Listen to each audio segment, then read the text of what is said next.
بسم اللہ الرحمن الرحیم۔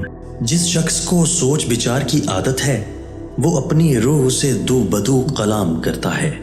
ہر روز آئینے میں منہ دیکھا کرو، اگر صورت بری لگے تو برے کاموں سے بچو، جو کہ اکٹھے دو برائیاں بری ہیں۔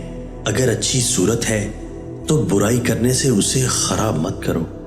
وہ شخص حکیم کہلانے کا حقدار ہے جس کے قول و فعل میں تضاد نہ ہو۔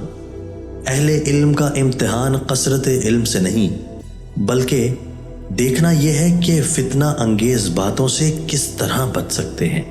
علم سے محبت کرنا دانش سے محبت کرنا ہے۔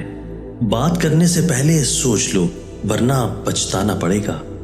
قول پر عمل نہ کرنے والا شخص اس اندھے کی مانند ہے جس کے پاس چراغ تو ہو لیکن راستہ نہ دیکھ سکے۔ حاکم وقت ایک دریا کی مانند ہے اور رعایا چھوٹی ندیاں۔